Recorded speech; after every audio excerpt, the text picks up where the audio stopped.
Okay, hello, good day sa'yo. Sagittarius, sa buwan ng Setyembre.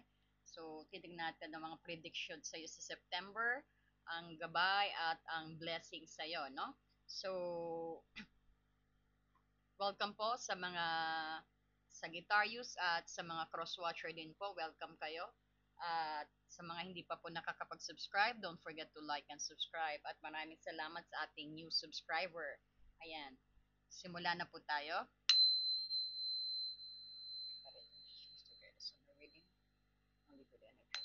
Still running current sessions with enlighten my viewers. Protect me, sir.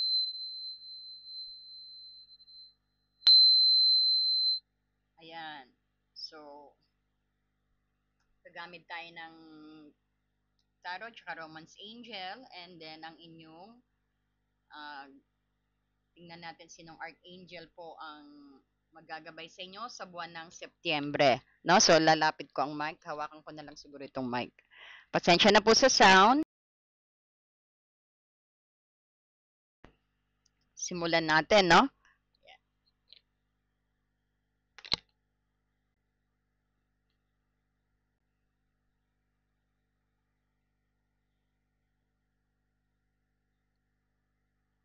At saka kukuha rin tayo ng prediction sa'yo, no? Ng time frame sa'yo pala, no? So, unahin na natin ang yung time frame.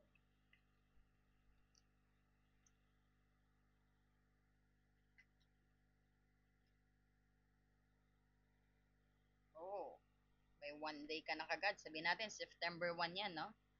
Napakabilis. So, mamaya explain ko sa'yo yan, no? Tingnan natin sinong gagabay sa'yo. Ito pala yun.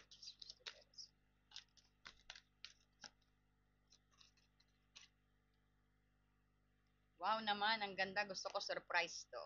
Mamaya na. Pero si Archangel Sandalpon, ha? Ganda ng message niya. Surprise yan sa'yo, Sagittarius. Pwede tayo when it comes to your love life, no? Paano siya kukonekta sa tarot? Tingnan natin ang connections ng journey mo, no?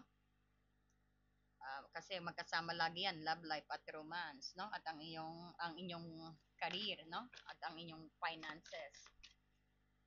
Lagi magkadikit yan, no? Ayan, family. Healing family issues sa mga may hindi pagkakaunawaan sa family. Ayan ang inyong guidance, no? Uh, kukonekta yan sa journey ninyo sa Setyembre. So, tignan na natin ngayon ang sa kanyang Setyembre, no? Okay. Oops.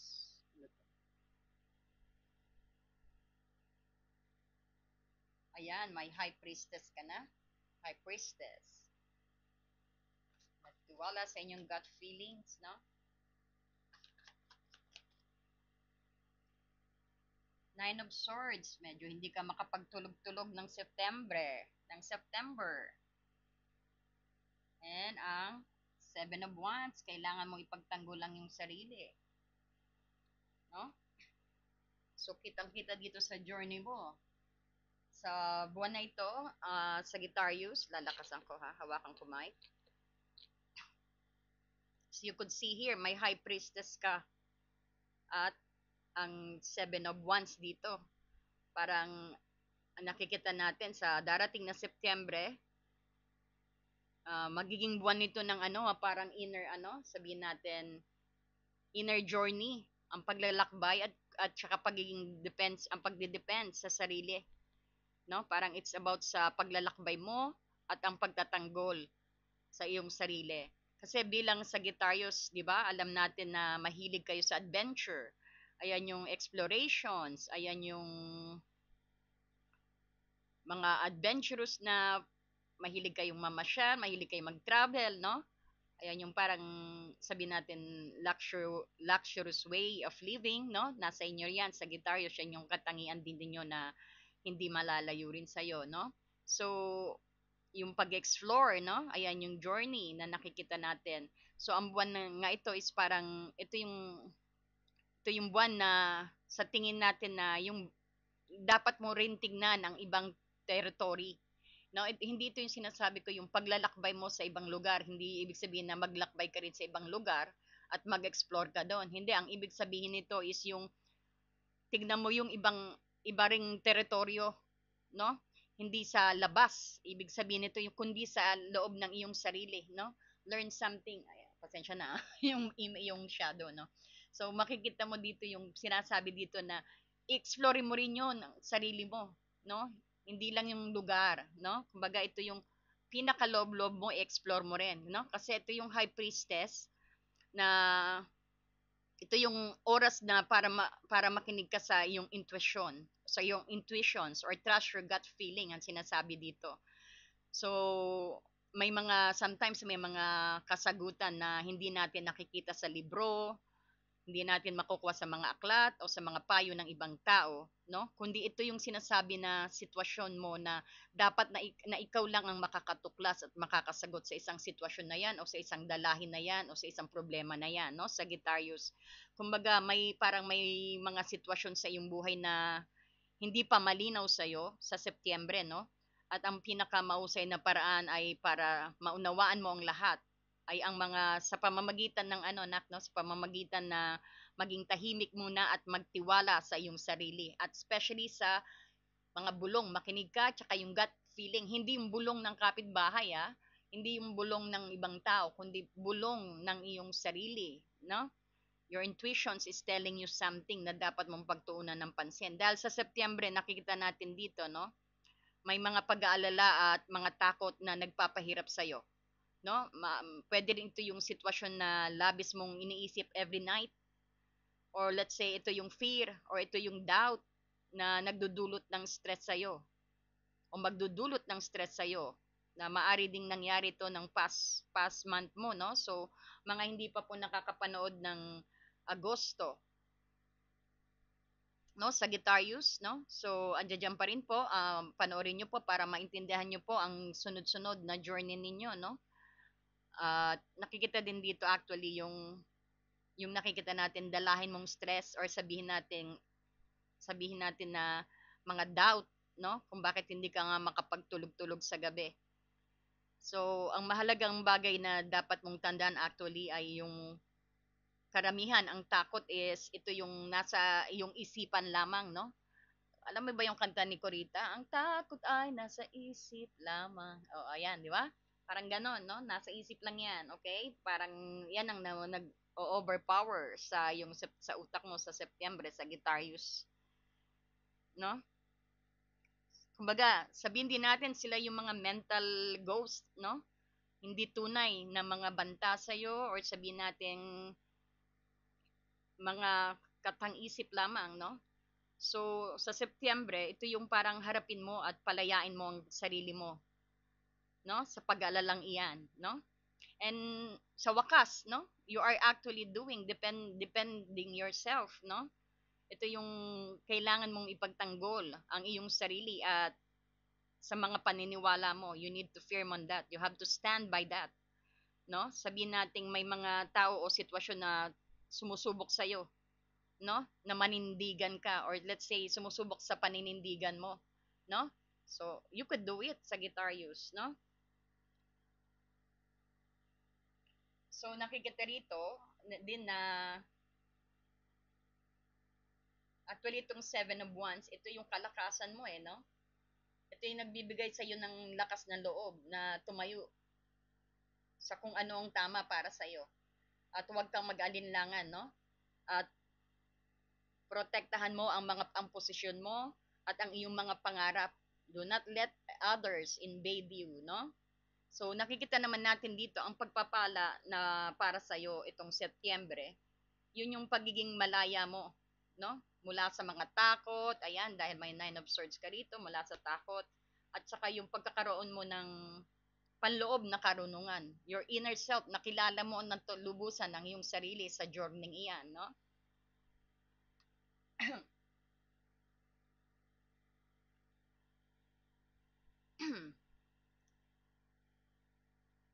Parang you have the power din also sa September na to see clear things no sa likod ng mga doubt na yan makikita mo what's the purpose of that doubt kung anong pinaka-root na yan no isang blessing din yan pagpapala rin actually sa'yo yung magkaroon ka ng lakas ng paninindigan, no? Dahil the Seven of Wands dito. Parang andyan dyan yung kaya mong ipagtanggol lang yung sarili at yung mga bagay na mahalaga sa'yo, no? You are talagang pinagtatanggol mo, nakikipaglabang ka sa kung ano tingin mong tama sa'yo, no? So, ang guidance din na nakikita natin, connected natin sa mga guidance dito, no? Parang gamitin mo yung natural na pagiging optimistic mo at pagiging adventurous mo, no? Upang harapin sila, no? Upang harapin ang iyong mga takot din. Ang pinakamahusay na paraan dito yung malampasan mo ang pag-alala ay sa pamamagitan ng pagkilos, no? Kahit sa maliit na bagay at makinig ka sa iyong intuitions, no? Sa halip na sa mga panlabas na boses or sa mga sabi-sabi, no? So, huwag kang matakot na magsalita para sa iyong sarili, ha? At ipaglaban mo because this is the Seven of Wands. Nakikita naman natin na ipaglalaban mo, no? Not just only na ipaglaban mo kung anong tingin mong tama at ang iyong paniniwala, no? So sa September ito yung tungkol sa paghahanap ng iyong lakas sa loob at pagtatanggol sa iyong sarili, no? Sa anumang aspeto ng buhay mo, no? So pag-aralan mo rin, no? Yan yung sinasabing journey din sa panloob mo na pag-aralan mo rin, no? Sa tingin mo na nangangailangan ng iyong panahon or nangangailangan ng iyong pansin, no? So, nakikita mo dito, may guidance ka rito. Ayan yung oracle natin, yung Sagittarius batay sa dito, no? Iko-connect natin sa mga journey mo rito. No? Meron ka ritong, ayan na, ang sorpresa natin. Ayan, gift from God. So, medyo na ano tayo, no? Medyo nag-freeze. So, gusto kong, pasensya po, nagpiprease tayo, no? Pero, ayan. Mahalaga naman po naririnig nyo. Pero, ayan, inaayos ko na po. Ayan. Ito yung mahalaga, no? Nag-freeze tayo. Dire-diretso ako pag magsalita eh. So, ito yung gift from God sa'yo na bigay, pinadaan kay Archangel Saldapon. Ibibigay sa'yo, no? Sabi niya rito, we angels bring you gift from your Creator. Coming from God, no? Open your arms to receive it, Sagittarius. This is a gift from God. Ayan, sa mga, ito yung isa pang pinakamagandang blessing na paparating sa'yo, no?